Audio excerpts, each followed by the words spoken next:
เป็นห้างที่แบบมีสะพานเชื่อมหากันแบบนี้เป็นห้างแรกในลาวเลยก็ว่าได้ทุกคนที่แบบโบแม่นห้างเดียวกันแต่เพิ่นเชื่อมหากันเนาะตัวนี้จะเป็นห้างเวียงจันทร์เซ็นเตอร์เนาะ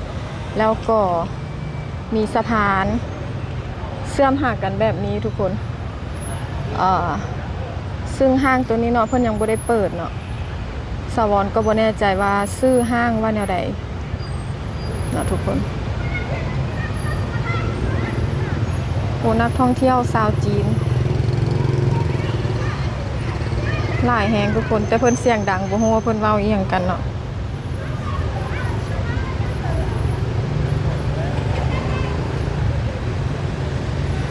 รถติดหลายทุกคนเอ้ยพุ่นน่ะ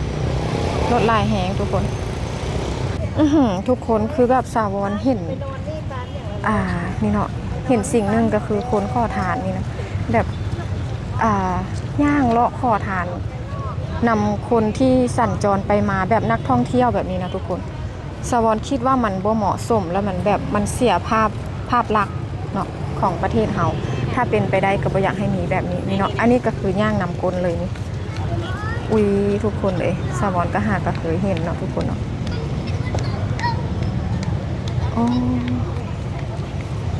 ทุกคนนั่นแหละเฮลโลสบายดีสวัสดีค่ะมาพบกับสาววอนอีกแล้วเนาะทุกคนวันนี้เนาะสาววอนก็ได้มาอยู่ที่นครหลวงเวียงจันทน์เนาะสาววอนก็จะเก็บภาพบรรยากาศในยามค่ำคืนในนครหลวงเวียงจันทน์มาฝากทุกๆคนเด้อนี่เนาะอันนี้รถก็กำลังติดอยู่นี่เนาะรถยังติดอยู่รถหลายแหงทุกคนเนาะเดี๋ยวไปเบิ่งไปชมนำกันเนาะว่าบรรยากาศในยามค่ำคืนในนครหลวงเวียงจันทน์จะเป็นอะไรทุกคนไปเบิ่งพร้อมๆกันเลยไปกันเลย let's go ตอนนี้ก็รถหลายแหงทุกคนรถติดยาวเป็นแถวยาวเลยทุกคนเลยนี่เนาะสาวรก็จอดรถอยู่แถวนี้เนาะเพราะว่ารถมันติดหลายก็เลยจอดอยู่แถวนี้แล้วสาวรก็จะย่างไปเนาะทุกคนไปเดี๋ยวเราย่างไปห้างภาคซันกันทุกคน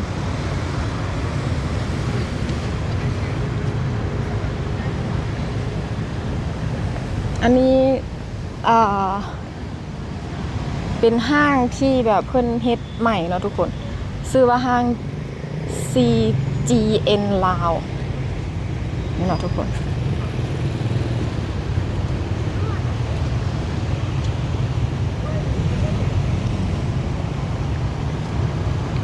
ตอนนี้ก็ใกล้จะถึงเทศกาลคริสต์มาสแล้วเนาะทุกคน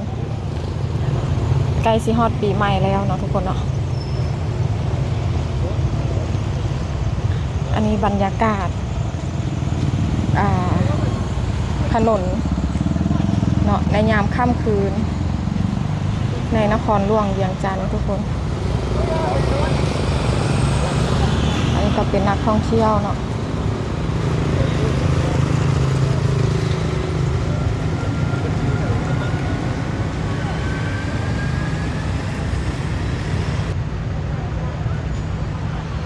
ห้างนี้เพิ่นยังบ่ได้เปิดเด้อทุกคนยังบ่ได้เปิดใช้บริการเนาะ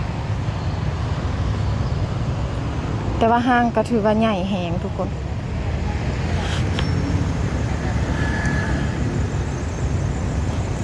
เราจะย่างไปห้างภาคสันเนาะอยู่ทางหน้าพุ่นก็ยังไกลอยู่แต่ว่าบ่อนจอดรถน่าจะยากอยู่เพราะว่ามื้อนี้รถหลายทุกคนแล้วรถก็ติดสวรรค์ก็เลยจอดอยู่ทางด้านนั้นแล้วก็ย่างมาเนาะ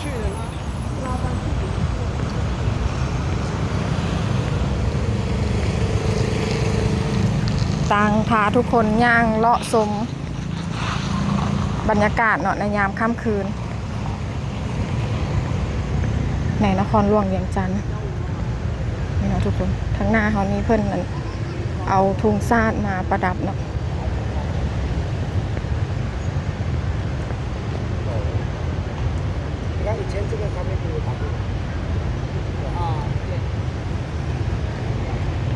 แต่เขาจะย่างไปต่อทุกคน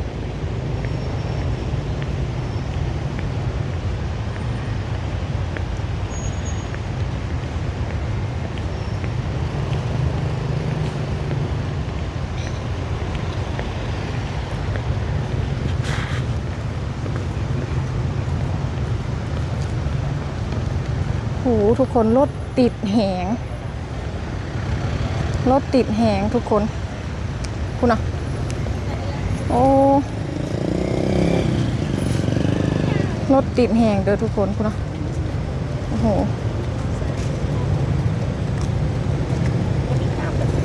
ตัวนี้จะเป็นห้างเวียงจันทร์เซ็นเตอร์เนาะทุกคนต่อไปทางด้านจะเป็นห้างภาคซันเนาะ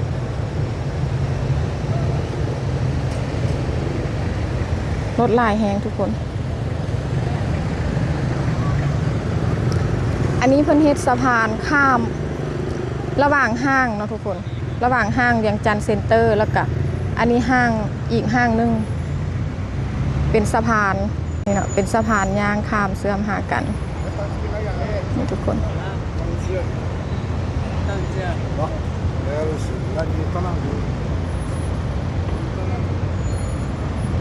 เป็นถือว่าเป็นห้างแรกเลยได้ทุกคนที่ว่ามีสะพาน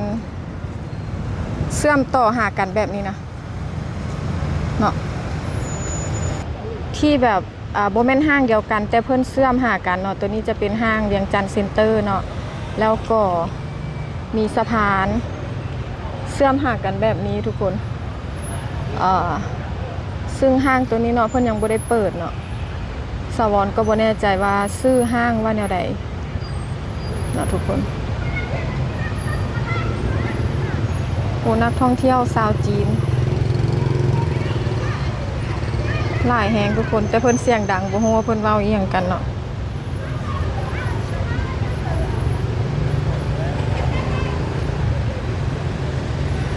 รถติดหลายทุกคนเอ้ยพุ่นน่ะ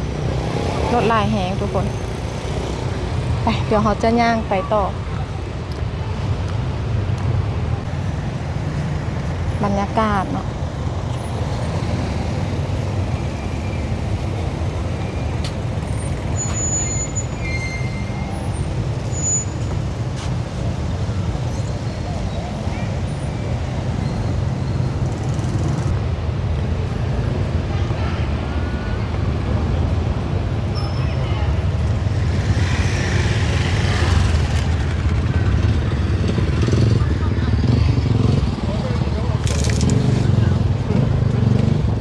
ทุกคนเพิ่นเสียงดังแหงสาวรบ่ฮู้ว่าเขาจะเป็นหยังกันพุ่นน่ะ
นี่เนาะอันนี้จะเป็นห้างเวียงจันทร์เซ็นเตอร์ทุกคน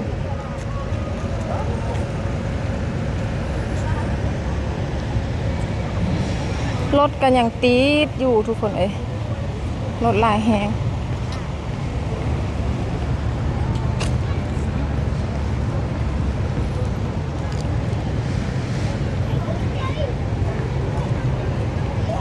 โอ้ยทุกคนคือแบบมีคนมาขอเงินขอทานอยู่นี่เนาะทุกคนเนาะ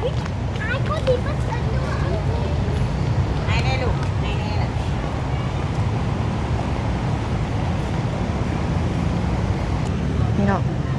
ทางหน้าเขาก็จะเป็นห้างภาคสันเนาะเป็นห้างที่ใหญ่ที่สุดในประเทศลาวก็ว่าได้ทุกคนคือแบบสวรรค์เลี้ยวเข้าไปคือเห็นคนแบบหลายแหงนี่นะ กคนมื้อนี้โอ้โหเนาะเนื่องจากว่าเพิ่นก็จะมีงานแบบขายเครื่องเนาะทุกคนคนถือว่าหลายเนาะทุกคนเนาะ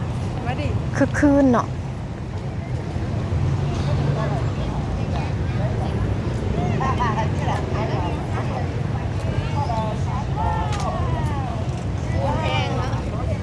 ทุกคนคือแบบสาวรเห็นนี่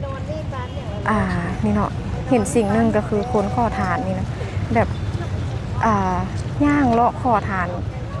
นำคนที่สัญจรไปมาแบบนักท่องเที่ยวแบบนี้นะทุกคนสาวรคิดว่ามันบ่เหมาะสมแล้วมันแบบมันเสียภาพลักษณ์เนาะของประเทศเฮาถ้าเป็นไปได้ก็บ่อยากให้มีแบบนี้นี่เนาะอันนี้ก็คือย่างนำกลเลยนี่อุ้ยทุกคนเลยสาวรก็ก็เคยเห็นเนาะทุกคนเนาะ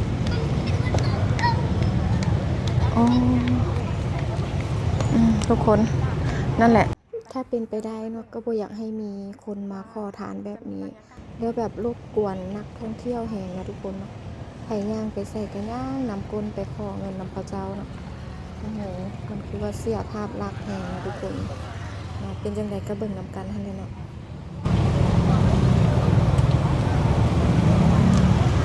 รถหลายทุกคนคนก็หลายมื้อนี้นะ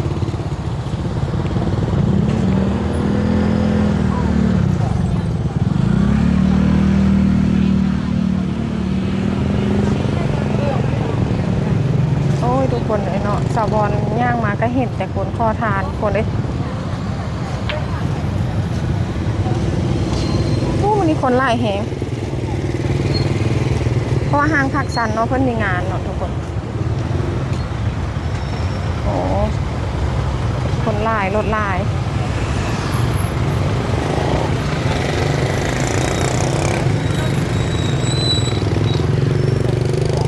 นี่เขาก็ได้มาห้างภาคสันแล้ว